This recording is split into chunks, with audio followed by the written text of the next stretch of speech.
Hello and welcome to the American Compass podcast. My name is Oren Cass. I am the chief economist at American Compass. And today we are talking with Michael Gove, who is currently editor of the Spectator magazine in the United Kingdom, but has been a longtime member of parliament there, a British cabinet official in just about every post you can imagine, and particularly a leader of the more what you might call new right in the UK, particularly after Brexit.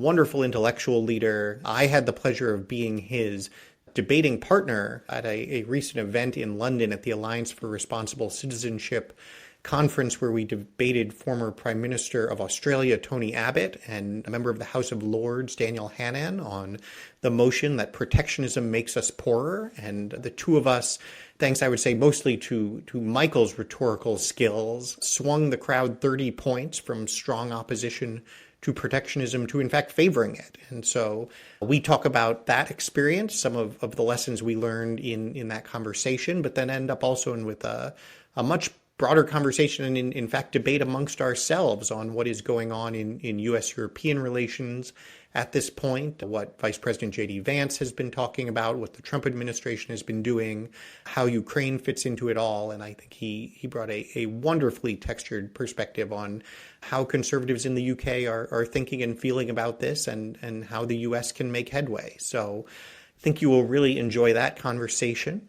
But before you get to listen to it, you have to either hit the skip button twice on your phone or else listen to me talk about commonplace for a moment, because it was another great week. Especially our own managing editor, Drew Holden, had a phenomenal reported piece from the FreeCon conference on what he called the stale pound cake conservatism of the old right. A lot of delightful anecdotes, but also I think framed really well what is going on that side of the movement.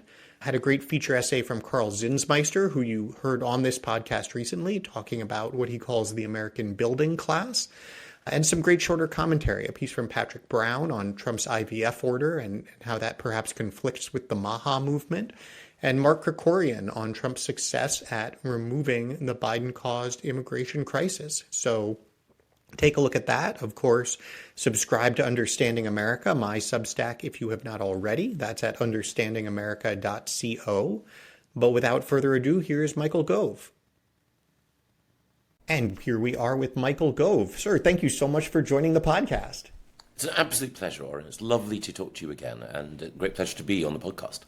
Likewise, Michael is a longtime friend of Compass. We are big fans of everything you write and do over in the UK, and I especially enjoyed our time together. I guess it was a couple of weeks ago in London at the Alliance for Responsible Citizenship conference, and we were co-teammates and protagonists in a debate on protectionism with Tony Abbott, former Prime Minister of Australia, and Daniel Hannan of the House of Lords on the other side. The motion was that protectionism makes us poorer. The crowd was 20 or 30 points in favor of the motion before they heard from us, and actually by a point had swung, so by a 30-point swing had actually ended up supporting our side, which you rarely see in these contexts. I'm very curious what you made of the whole thing. Yeah, I very much enjoyed the debate, and I'm really grateful to you, Oren, both for coming to the UK for the debate and for helping to swing it. And I think what it reflected is the fact that the debate on trade, like so many of the debates on economics and on international relations, is much more open now than it has been for some time. There are a variety of factors behind that, but basically, outside the US, in Australia, Canada, New Zealand, and the UK, all of the other Anglosphere nations, there's generally been a sort of pretty sort of reflexive and instinctive view that free trade is a good thing. It's part of our heritage, it's part of our tradition, and it's almost cognate with free markets. If you believe in capitalism of any kind, if you're broadly anywhere from the centre to the right, then free trade is almost an unquestioned good. But there are a variety of factors, and I hope we brought them out in that debate, that suggest that actually a much more nuanced approach is the right one to take. And I think, without wanting to overstate it, the experience of globalization in developed countries has been an experience of greater inequality, and social dislocation. It's also critically, and I think this was the winning argument for us, not the only one, but the most powerful argument, it's also seen a shift of power towards those economic powers that are prepared to hack the system. So China enters the WTO. The fond hope of many in the West is that as China becomes economically wealthier, as its bourgeoisie develops, that it will become a more liberal society. But not at all. What the Chinese political and economic leadership have done is to use our adherence to the rules-based international order and free trade in order to undermine and co-opt our economies in a variety of different ways. And I think that making sure that when we look at the economic landscape, we recognize that there are state actors and political actors like the Chinese and the Chinese Communist Party that are prepared to exploit the goodwill of people who naturally want to ensure that trade can bring benefits. That, I think, is a big shift in our times. And I think the two things that struck me most about the debate that you've just touched on, one was the point about the reflexiveness, that it was, we weren't talking past each other, but the two sides were really almost talking on different levels, it seemed to me, that there was a very clear and rhetorically powerful case for free trade that was very well rehearsed and that everyone was familiar with, but that didn't really stand up. It was not accustomed to being challenged or scrutinized. And I think this is, a number of folks sort of told me that was sort of their reaction to the debate, was that, what they were hearing from the other side was very familiar. They, some of them had taken for granted. But that we almost had the easier job. I don't think we thought we had the easier job going in, but there was a way in which, if that is what the argument is going to be, it's not all that difficult an argument to shoot down when you actually go one level below the platitudes to the actual implications of the argument. And my favorite example of that was Prime Minister Abbott essentially conceded the point that well, of course, these corporations, when they're all just focused on their profit, are going to go do things that are bad for our countries. And that's why he hopes they will behave differently. It's like, well, okay, but then there isn't much of a case left for free trade once you've acknowledged that. But then I think the other piece was, and this is where I thought you really landed the strongest punches, was in thinking about it more broadly than just the pure economics. That, one thing nice about the motion was it didn't say, protectionism reduces our consumer welfare. It was protectionism makes us poorer. And what does poorer even mean? And what are the ways in which absolutely there are some folks who have been very much benefited by globalization, but a much broader swath, even if they have bigger televisions now, maybe has not, that I think really resonated with an alliance for responsible citizenship. Yes. That was sort of the question is what is responsible citizenship at this point? No, I completely agree, Oren. And I think your first point about Tony Abbott, who's great speaker, great guy, actually, hero in many respects, is correct, because when we challenged him to move away from his idealistic attachment, very well expressed, to free trade, Ricardian principles and so on, to the hard case of what would happen if China were to dump its steel on the Australian market and, as a result, in effect, hook, like a fentanyl dealer, Australian firms onto its products. He said he hoped that Australian businesses would be patriotic enough to resist this temptation. Well, I'm sure individual Australians will be patriotic, but if you're running a firm, your fiduciary duty to your investors and shareholders and so on is to maximize the return, entirely understandably.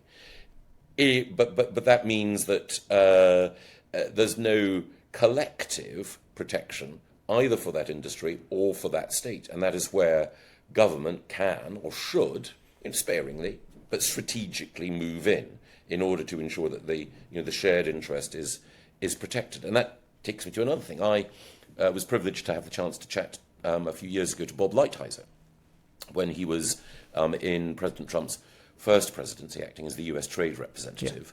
Yeah. And the point he made then, which I agreed with, is you can theoretically ensure that a good is 5 cents or 10 cents cheaper for every US citizen. But if it comes at the cost of a particular industry or a particular sector or a particular part of your country facing a decline so rapid that it's dislocating, is that worth doing? And the example that resonates in the United Kingdom is agriculture. So entirely understandably, some in the US will say UK agriculture is nowhere near as efficient or as productive as US agriculture. Entirely understandable. But in the UK, our farmers are not just food producers, that's their principal role, they're also stewards of the countryside that we love.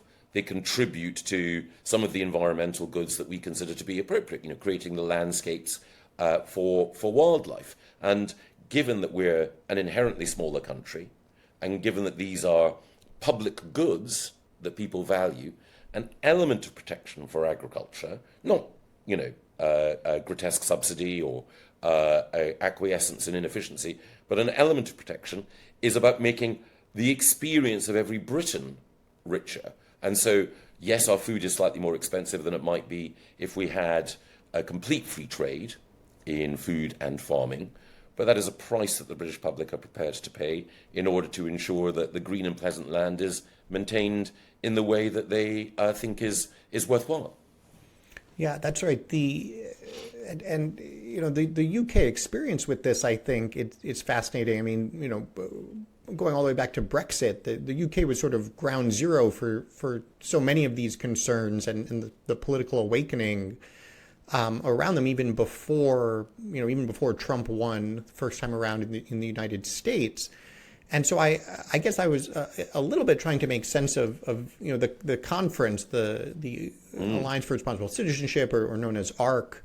I'm a very impressive undertaking. I think probably 3,000 or 4,000 folks were there across several days. A wonderful slate of speakers. But I was a little bit trying to make sense of sort of what was the ideology or sort of what was the outlook that it was advancing. Because on one hand, it seemed very responsive or trying to be very responsive to some of these lessons from things like Brexit, from the populist moment, concerned about those who had been left behind. On the other hand, with the exception of the two of us, it was overwhelmingly a sort of strongly committed to free markets, free trade, globalization, combined with a social conservatism that felt very much like, let's just bring back Thatcherism or Reaganism, as we would call it here. How would you characterize it and the sorts of folks it represents, the sorts of folks who would be at a conference like that, who, on one hand maybe represent a very important hope for political progress on the right of center, but for another view might not be headed the direction we need to head? Yes, I think you're right, Warren. There was a dominant flavour, but there were also other strands and other traditions, irrigating the soil, as it were. So, ARC, the Alliance for Responsible Citizenship, was set up by Sir Paul Marshall, who's the owner of the Spectator, someone who in the past had been in our Liberal Democrat Party, who would describe themselves as a classical liberal and is now a member of no political party, in alliance with a member of the House of Lords here, Philippa Stroud, someone whose background is very much in the socially engaged, compassionate conservatism that one might recognise from the domestic policy of George W. Bush, but in a UK context was very much associated with welfare reform, helping people into work. And both Paul and Philippa are people of faith as well. And the nature of the conversation was an attempt to wrestle with and to bring people together to wrestle with a variety of challenges that we face.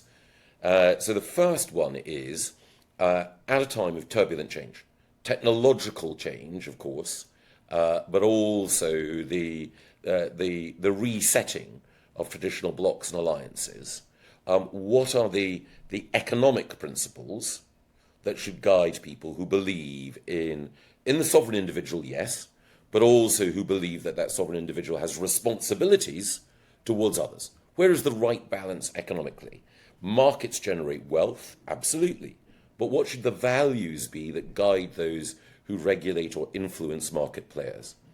And then linked to that, there was a sense that one of the challenges of our time has been, for want of a better word, wokery.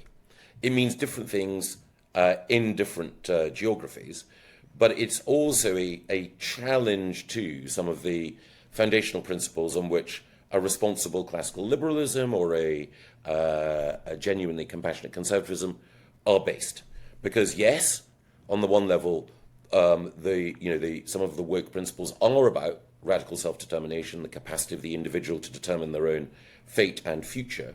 But on another hand, what wokery is sometimes about is trying to allow people to identify their hierarchy and victim status and claim more spoils from the state or more rights as a result. And so trying to find the right balance between a compassionate society, but one which also isn't hijacked or hacked by some of these ideologies, which obviously have their roots in Marxism and elsewhere. That was the broad conversation. And within that, I think we found that we had people who were classical liberals, traditional conservatives, people whose political beliefs were driven to an extent by their faith, and then others who, whether or not they had any individual faith, nevertheless believed that it was important to try to learn from political traditions that hadn't been as powerful as they might have been in the last 2 decades. Yeah, the funny thing about that sort of description of the sort of animating concern is it actually sounds a lot like what J.D. Vance was talking about in Munich. Yes. And so I'm curious, there is one strain of thought here in the U.S. right now is, J.D. Vance was just there to stick his finger in the eye of the Europeans and insult them, and everyone is now furious with him. And we get into other elements of what the Trump administration is doing as well. But on that core message, I wonder, first of all, just sort of what you made of the message Vance was delivering, but then also how you think it was received. Did it hit the mark, yes, and is it constructive in that respect? So I think J.D. Vance's speech in Munich provoked very sharp divisions and soul-searching in Europe and in the UK. And I should also say, and I will touch on the Vice President's recent comments about Ukraine as well, because it might be helpful, particularly for American listeners. It might be helpful for American listeners to appreciate the distinction here. So I think there were a number of conservatives in Europe and in the UK who thought the Vice President had a very good point at the Munich Security Conference. So many of those who convened there thought that the American Vice President or any American representative was going to be talking about diplomacy, military deployment, traditional security concerns. But he struck to them a discordant note, but to me I think a very powerful note in saying, hold on a moment. Guns are one thing. Diplomacy and the niceties of the cocktail circuit are another thing. But what is it that you're seeking to defend? The ultimate strength of a society depends on its culture and its values. And if we do believe in democracy, then why is it that we've seen people in the European Commission rejoice in the fact that elections have been suspended in Romania, that they've said that there should be firewalls which prevent popular political parties joining coalitions, and in particular, if you believe in free speech, why is it that you should have, for example, in the UK, silent prayer outside birth control clinics outlawed? And it's perfectly possible to say, well, actually, on each of those issues, good people can take different sides. And yet at the same time actually say, this is a moment of legitimate soul-searching, that he is right to argue that Europe may have the wrong priorities and that Europe may well have chosen to having claimed that we're the home and the protector of liberal democracy, to have circumscribed democracy when it suits us in certain circumstances, and to have an approach towards liberalism broadly, which has meant that speech and free speech hasn't been respected in every particular.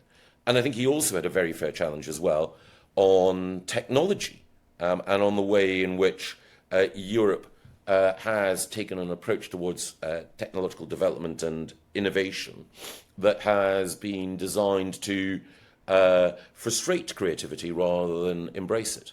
So I think in all of those areas, the Vice President gave a very useful challenge, and the speech, certainly amongst conservatives across the continent, was welcomed.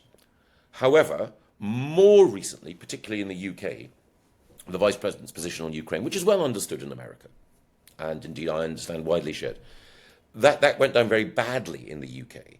And I think it's important to understand that in the United Kingdom, across the political spectrum, from centre-left to traditional right, there is a very strong identification with and support for Ukraine. And I think it's linked to Britain's idea of itself historically. Britain went to war to safeguard Belgium's neutrality in the First World War. In the Second World War, we felt that we'd made a mistake retrospectively in not guaranteeing Czechoslovakia's security at Munich. We went to war to safeguard Poland when it was being carved up by Germany and the Soviet Union. Even before that, the traditional view of British foreign policy at the time of Canning in the 19th century is Britain is on the side of small countries seeking to escape from the embrace of empires but want to establish their own democracy and sovereignty.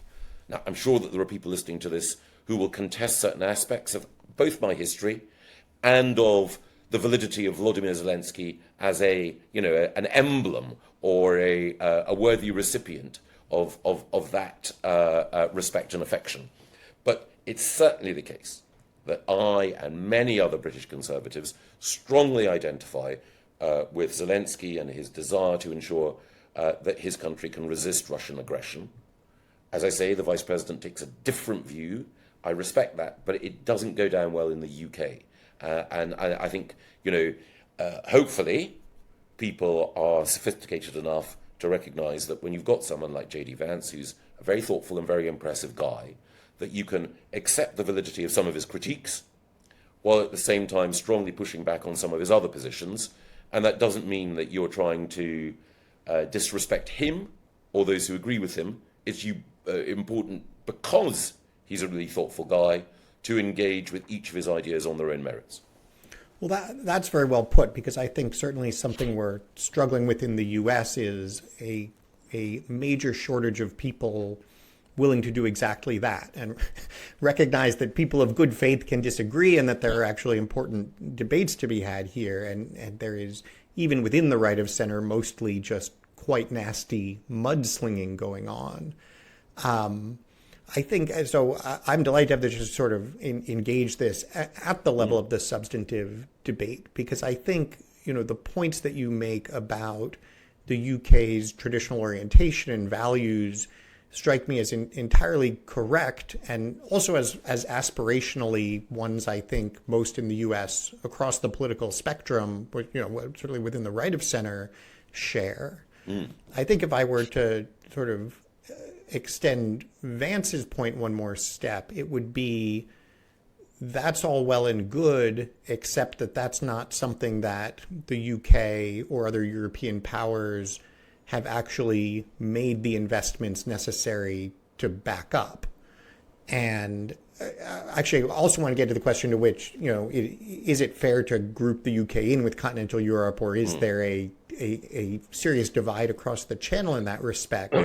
But it does, at least starting from the point of sort of grouping it all together, it does seem that there has been a very serious problem of people saying our values call on us to do X, but then when it comes to who actually has the resources or the political will to do it, there's something of a paper tiger problem.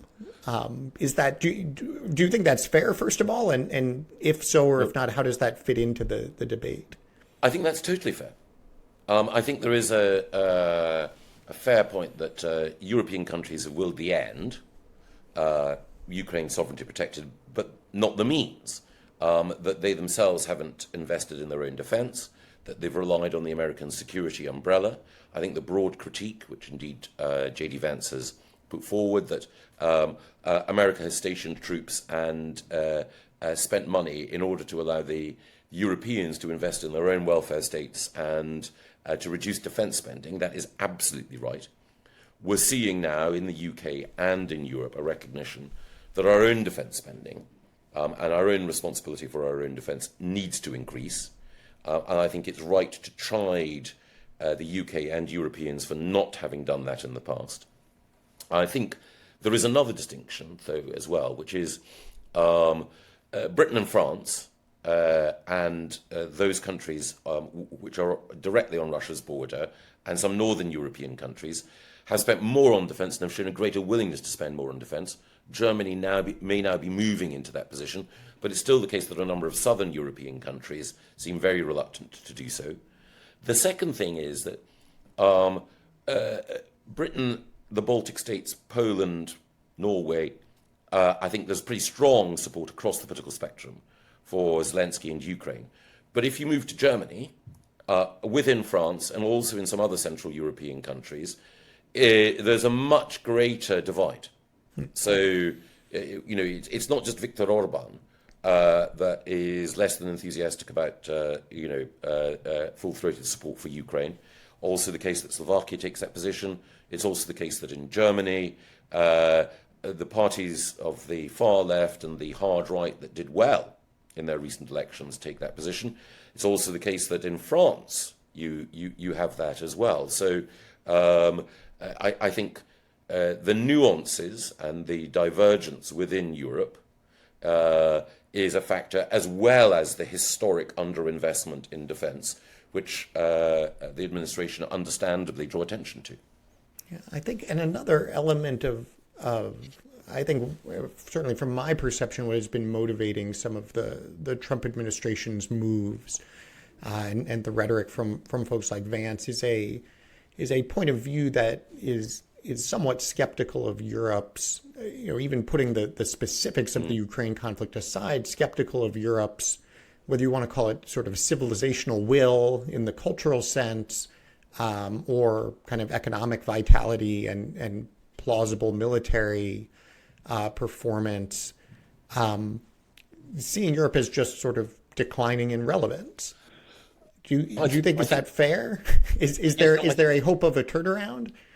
I think it is a fair challenge, because I think that the way in which the revealed preference of the European Union in recent years has been to invest not in the focus on modernising our economies, but in luxury beliefs. So I'm someone, as I mentioned earlier, in the context of farming and agriculture, who takes the environment and nature seriously as a consideration in politics. I'm inspired by people in the past, like Teddy Roosevelt. However, some of what Europe has said in terms of energy policy in the past has been hypocritical virtue signalling. So Ursula von der Leyen, the president of the European Commission, in her first term in office, made extravagant promises and sunk taxpayers' money into moves towards an energy transition, while at the same time, of course, her own home country, Germany, was reliant on Russian gas for its manufacturing base. And so it's entirely understandable that Americans, indeed many Britons, looked at some of these decisions and said, on the one hand, you appear to be rhetorically embracing the politics of Greta Thunberg, but on the other hand, you're actually reliant, in Germany's case, for your economic success, on imports of Russian gas and exports or manufacturing alliances with communist China. Hey, come on here. I think that there is, however, as a result of the shaking of the kaleidoscope, an opportunity for European countries to both shoulder the responsibilities and to take a more realistic view overall about what is required if traditional values of liberal democracy are properly to be defended, rather than merely used as Twitter hashtags to underline, whatever fashionable cause may be the cause of the moment. And we're seeing in Germany, it's too soon to say where this will take us, a conservative now likely to be, or inevitably going to be, the next federal chancellor, who's signalled that Germany will increase defence spending. The coalition that he is creating does no longer has the Greens in it, so Germany may well have a more sensible energy policy overall. And we've seen from Macron, who, he's something of a chameleon in politics, but we've also seen from him an acknowledgement that there needs to be a more mature approach. So for any American watching, I think it would probably be fair to say that the message has certainly been heard. Has the behavior changed? Well, let's see.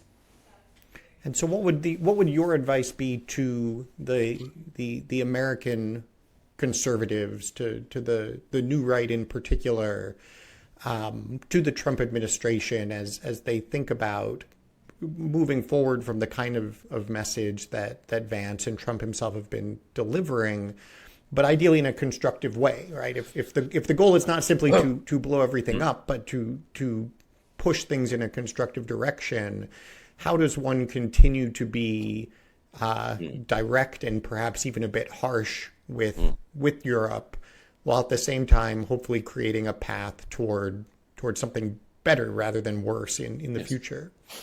I think I hesitate to say that the approach should be the old Reagan approach of trust and verify, but I think that the relationship between people who should be natural allies and friends, notwithstanding the understandable exasperation of some on the American right, I think the approach should be, okay, guys, we gave you a bracing message. You might not have liked it, but you can't argue that we have a stack of evidence backing up our concerns. You now have an opportunity to step up, to show that you get it. We believe you will, but we want to see progress. And I think the quid pro quo would be that for America, there would be a consideration that, yes, you are proving to be good and responsible allies. That means that there are going to be certain moments where, notwithstanding the fact that we were elected on an America First ticket, we do accept that we have a role to play. Now, some would say, hey, America has already made a massive commitment to the European continent for decades, and you want this to carry on? My argument would be, if one thinks about things like global navigation, if one thinks about shared voices in those international fora, which even though, like the UN, they overreach themselves constantly, still have some importance, then there are a group of like-minded nations that broadly believe in free markets, broadly believe in the dignity of the individual, broadly, have a shared Judeo-Christian heritage that should stick together. So I'm not asking for endless American forbearance of European free riding, but I do believe that what we would and should want to move to is a relationship where those things that we do have in common can bind us when the rubber hits the road. It's funny, it feels like a somewhat familial relationship, and yes. I think from the U.S. perspective, at least those who are most frustrated, the argument would essentially be, to extend the metaphor, that you have the perhaps grown child who has been mooching for so long and has promised to reform so many times and has not, that at some point you do in fact have to kick them out of the house. And at the moment when you are kicking them out of the house, it might be perfectly rational to say, well, wait a minute, what good is that going to do? How is that going to help him get on his feet? Wouldn't it be better to support him and do this and that for him? But if you say, well, we have tried all of those things already, at some point this is the only step left. I think, certainly for the Trump administration, going all the way back to the increasingly iconic laughter directed at him for suggesting that maybe Germany should not be reliant on Russian gas. Yes. All the way through what is now, a conflict with Russia that, one can date its start as far back as one wants, certainly 2014, certainly then the actual invasion of 2022, and to now be in spring of 2025. And the Germans say, okay, no, seriously, we really get it. And this time, look at what we're going to spend. I think at some point it is fair to say, well, you're going to just have to go spend it. The era of forbearance has come to an end. You now have to climb your way back into the picture in a sense. I think that's fair, and I think that the commitment that our own Prime Minister has made, it may not seem an enormous commitment, but it is, for him, coming from a Labour tradition, coming from a left of centre tradition, quite something to say, I'm definitely going to increase defence spending. I'm to cut international development spending in order to facilitate it, and I may well have to cut welfare entitlements in order to sustain that. That's not easy for him. So, as I say, I didn't vote for him, wouldn't vote for his party, but I think one's got to, in politics, acknowledge that when someone from a different political tradition does the right thing at some cost to their reputation internally with their tribe, that should be recognised and applauded. Not necessarily 3 cheers, but 2. Similarly, I would hope that, and it's too soon, of course, from their point of view to do it, but I would hope that the Trump administration, if it sees Europe moving in the right direction, would be in a position to acknowledge that and say trust has been earned. So to go back to the example you gave of the students, the perpetual students who never get a job and always rely on mom and pop to do the laundry and to sweep up after them. If there is a stepping up, then hopefully the ties, which are strong and which may have been strained, can become healthier again. Because my own view is that that a greater degree of American assertiveness after the last couple of decades is entirely understandable. And if Europeans feel uncomfortable about that, then we need to ask ourselves about why that's arisen. But I also think that while I can understand the tradition of isolationism in America, after all, America as a republic was founded by people who wanted to get away from continental entanglements and wanted to move away from all of our ancestral quarrels. Totally understand it. My own reading of the 20th century is that when you can have, broadly, the West working together and aligned, that is good for all parties. But as I say, European countries can't simply rely on the warm glow of past cooperation to be sustained without a present and future commitment to shouldering more of the burden. Yeah, the point about what Starmer is doing is a really interesting and important one, and I guess it frames up well what would be my last question, which is, will that actually be accepted in the UK? Like, I wonder what I think, and it almost inverts the populist moment and debate. If you actually now have an elite that says, okay, we do get it, we are prepared to cut welfare spending even to build up defense. Certainly the polling I've seen in the UK on interest in stepping up in defense terms is not constructive. Is there a politically viable path to that trade-off in the UK, or does it lead to, whether from the left or right of center, the person who tries to do that themselves then being thrown out on their ear? Well, at the moment, Keir Starmer, after a very difficult and most people would consider directionless first 6 months, appears, not in command of events, but appears to be operating in a way which is more statesmanlike and purposeful. And there has been, insofar as you can tell from weekly opinion polls in the last couple of weeks, a bit of a bump for him in his personal standing and his party's standing. There is a significant strain of Labour voters, a bit like blue-collar Democrats, Reagan Democrats, as it were, or indeed those Democrats who ended up voting for President Trump. There's a strain of patriotic working-class voters who believe strongly in defence and national security and also recognise that when it goes hand in hand with an industrial strategy, that is good for the economy overall. So he does have support there.